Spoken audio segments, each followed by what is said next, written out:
Cinnamon Bun, LitRPG, by RavensDagger. Chapter 2, Who You Gonna Call? The ghost followed. It didn't make a sound, merely floated at a pace that was just a bit faster than walking, its long cloth-like robes fluttering in an invisible wind behind it as it trailed after me. Still, that look on its face, of indescribable rage and anger never faded, and the soft white glow of its eyes locked onto me and didn't let go. I ran back through the crack in the wall, then back down the passage. I hoped that it wouldn't follow, but that was dashed when first a hand, then an arm started to push through the wall. The ghost glowed faintly, especially where it was phasing through. Still, the motion slowed it down. "Rawr," Bonsi said as I stumbled past him and into the office.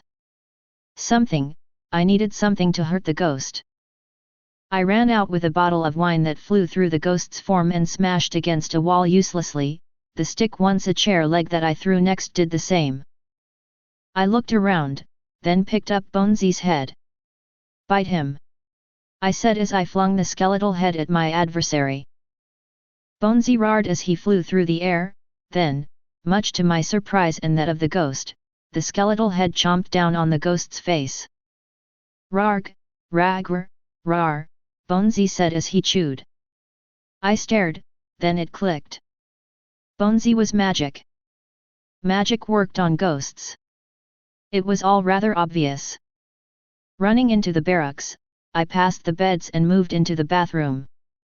The shower head glyph was stuck in a metallic basket above, one that wasn't meant to be pried out of the wall, but I had desperation on my side.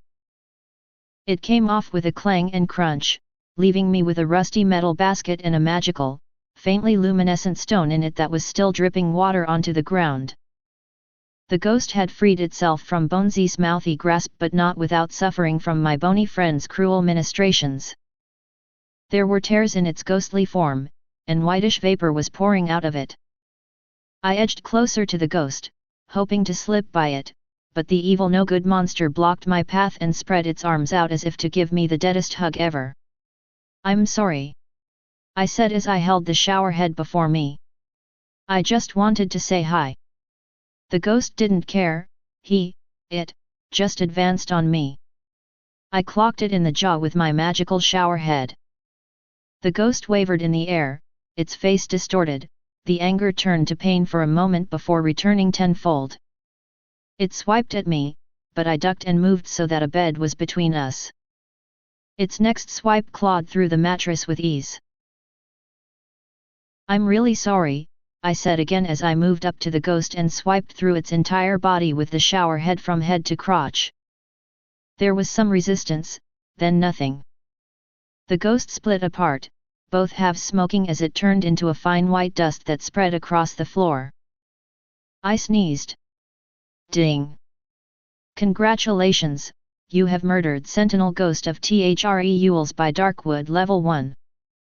Bonus EXP was granted for brutally killing a monster above your level." Murdered," I repeated before I tried to grab the box. "That wasn't murder, it was self-defense." "Self-defense? Where's my jury of peers?" "Rawr!" Bonsi asked. "You don't count."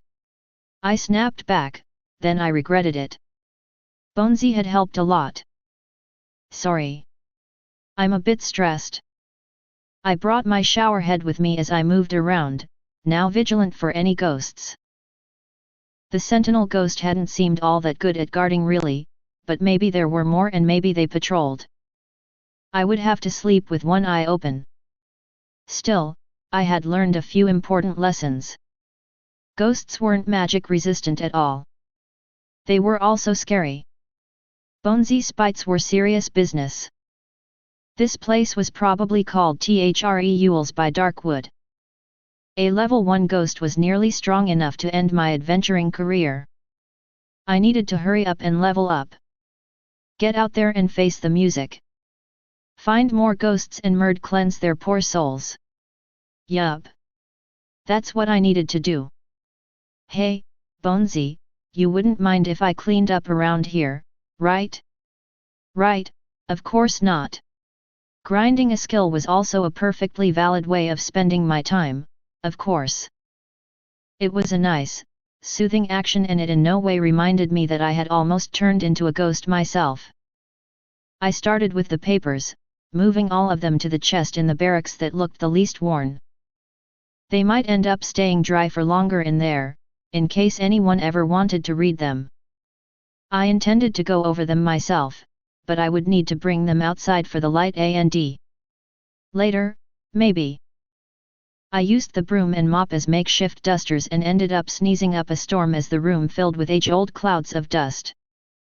By the time I was done and my sneezing fits stopped, I was greeted by a floating box. Congratulations! Through repeated actions, your cleaning skill has improved and is now eligible for rank up. Rank E is a free rank. A free rank? I thought about my cleaning skill, and lo and behold, the menu for it appeared. Cleaning. Rank F, 100%. The ability to clean. As this skill rises in level, your ability to clean will improve. This ability is ready to rank up.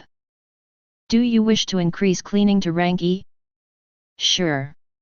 I tried. Congratulations! Cleaning is now rank E. I blinked at the new box and reopened the skill to see the change. Cleaning. Rank E, 0%. The ability to clean. Your proficiency and instincts for cleanliness have improved. Clean faster, clean better. Okay, I said. That was nice, I supposed. I hoped that cleaning was one of those skills that was versatile. I had to clean my clothes too at some point, and maybe take a shower later. Still, the progress was nice.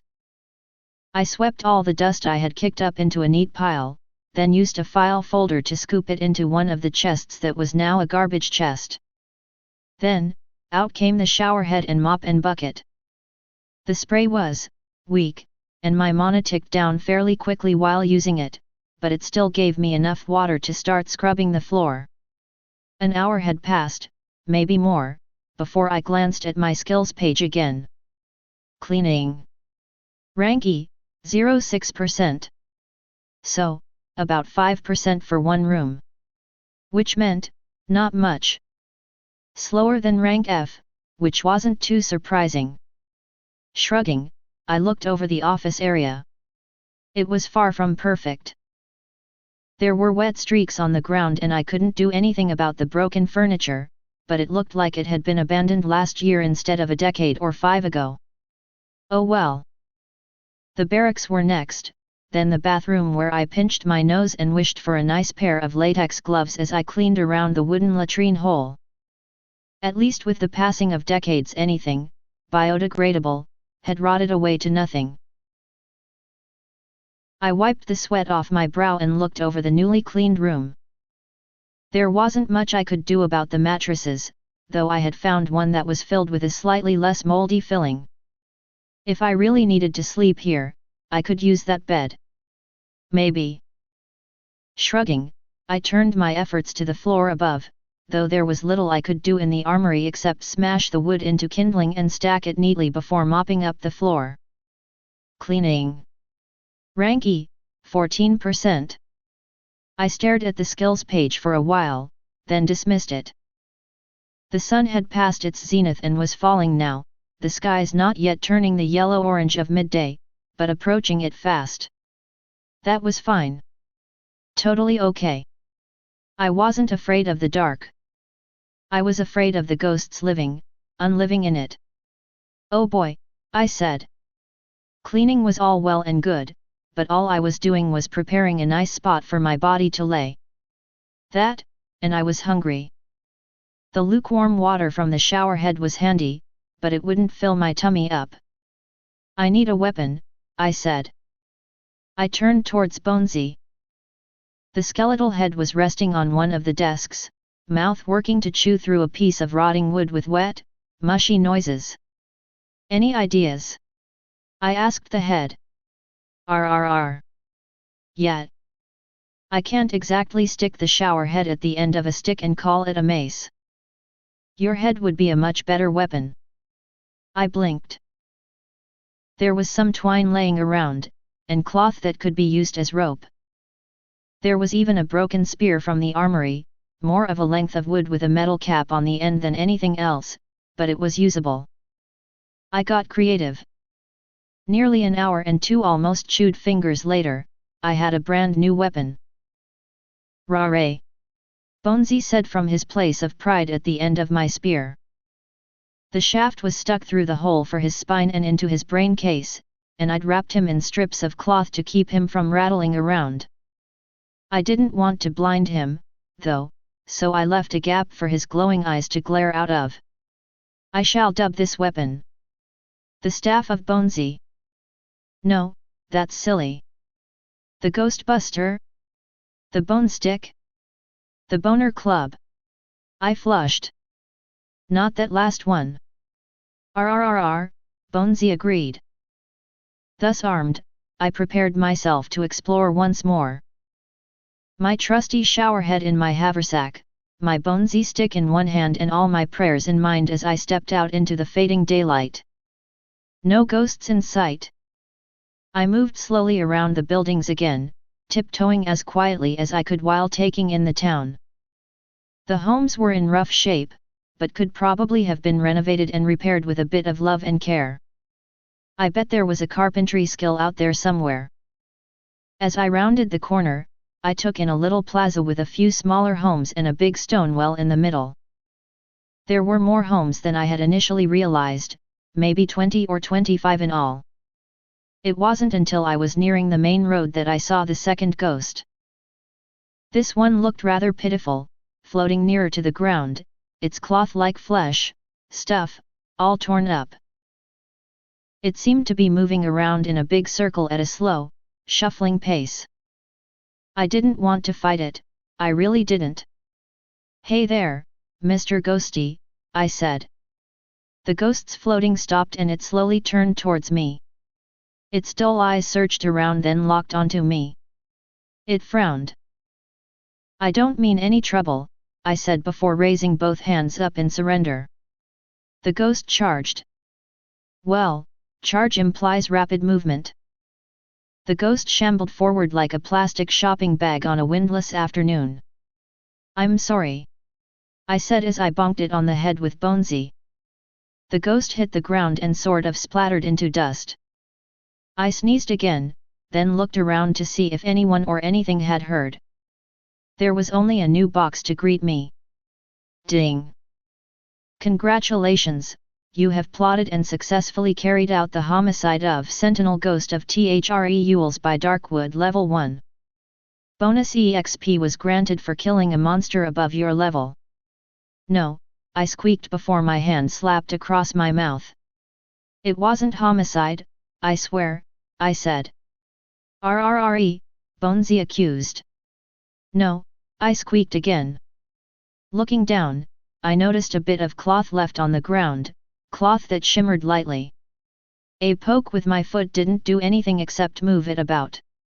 I carefully picked it up. A loot drop?